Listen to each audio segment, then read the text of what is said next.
Chapter 2. Internal Transformation of the City of Rome and of the Western Empire, Part 4. Failures and Opposition. When we turn to the difficulties raised by the spirit of heathenism against these claims of the new religion, their results are only too sadly apparent. In the 4th and even in the 5th century, Christian palaces and churches were full of many sham converts. Court favor to Christianity and outward alteration in politics, rendering future restoration of the temples and former rituals hopeless, induced numbers of people to profess conversion who only pretended to belong to the church, and through their want of genuine conviction, and even by unholy lives, brought discredit upon religion. To these were also added great numbers of thoroughly believing, but weakly, Christians, from whom paganism wrung many concessions. It induced them to meet it halfway, and they thereby often became almost traitors to their new religion. The Church Fathers were indignant at the part taken by such feeble believers in the repulsive festivals and rites still practiced under directly idolatrous influence. "To what purpose your human respect for the mighty?" says the great Christian teacher Augustine. Can we hope in this way to win the world to the law of Christ? Practice toleration and courtesy towards the individual heathen, but profess a decided faith in opposition to their delusions.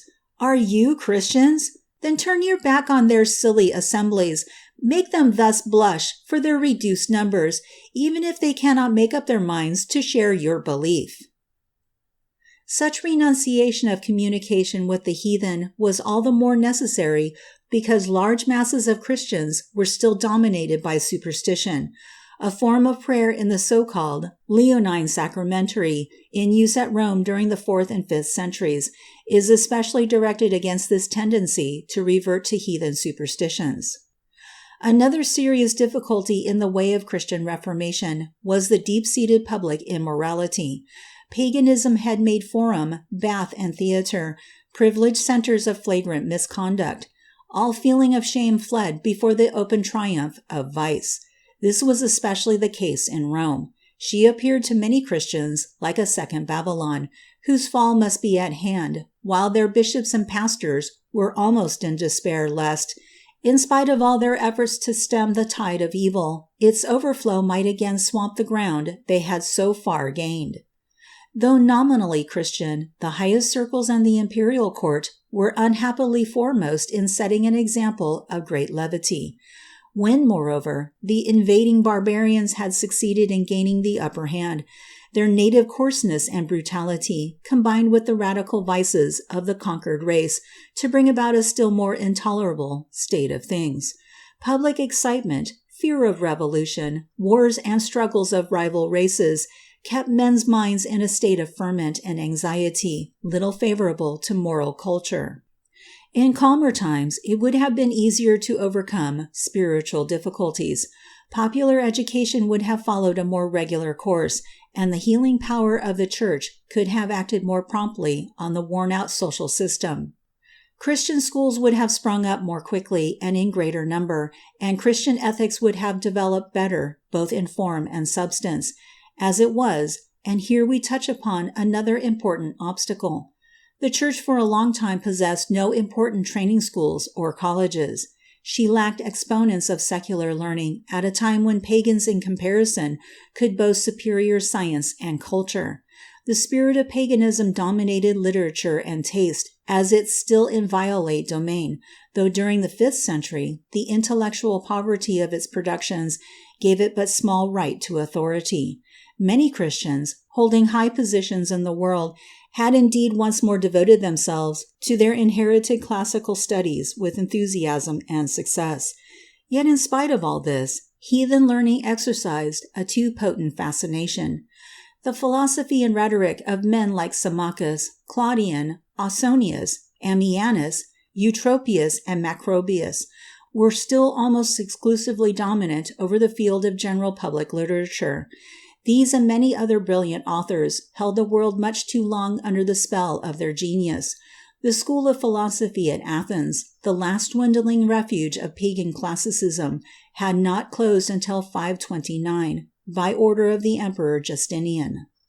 But the worst obstacle of all with which the Church had to cope was the government of the day, for though nominally Christian, it still retained in its midst far too many pagan elements. The state declared itself obedient to the cross, yet could not divest itself of the heathen idea that the emperor was omnipotent. The Emperor Justinian, in the 6th century, is still a proof of this fact, in spite of all the salutary measures for which Christianity had to thank him or which he owed to it. The government, still conscious of its supreme power, often hampered free development of religious fervor and the action of ecclesiastical authority.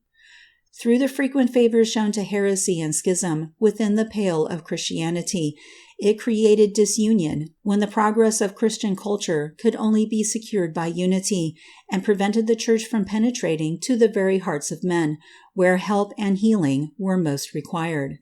The intervention of state authority in ecclesiastical affairs is an evil of which the root must be sought as far back as the time of Constantine the Great.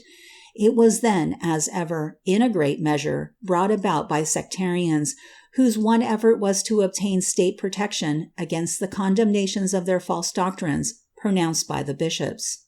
In spite of all these hindrances, the Church went on her way undaunted. While directing her energies against the last vestiges of pagan modes of thought, she was at the same time enabled to exercise much power over men's minds, elevating and transforming them by those divine means which are incomprehensible to those outside her influence. They are the silent means of grace which religion affords, the holy sacrifice of the altar, entrusted to her by divine authority, the sacraments, and prayer. In the years when martyrs were called for, these treasures, of which only believers can be conscious, form the superhuman leaven of the Christian communities, and now again their working is visible, when the time has come for the Christian basilicas and Christian palaces to undertake the task of expelling from the world the last remnants of paganism. The struggle was a real war of independence, but it was waged with such calm and quiet that it was a matter for surprise to find how essentially the Church had transformed all society in Rome. It is quite a mistake to suppose that such educational work must be signalized in history by powerful popular movements or grand historical scenes. To elevate and purify the whole mode of thought of a period is a difficult task from the conquest of a country. St. Augustine explains this to certain contemporaries who failed to appreciate the work done by the Church where social morality was concerned, because they wrongly fancied that no good could be done without sounding the trumpets. Augustine himself thought quite otherwise. He declares that only such proceedings as are opposed to law and order usually try to attract the world's attention by pomp and parade. His actual words are such a useful guide for historians that we will quote them. One is too often tempted to record only striking and superficial events, while quite losing sight of the calm, steady course of life and its social conditions. Watch the times more closely, says the great Church Father. Look below the surface and do not always dwell upon what stands out in bold relief.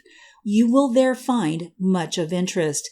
Can you not see how many are following Christ's precepts concerning self-denial and renunciation in order to obtain treasure in heaven through imitating him? Can you not see how many, even when retaining earthly possessions, have learnt to use them well and wisely? Do you not see, in quietude and seclusion, those who have in heart renounced the world and strive in solitary struggle to despise it?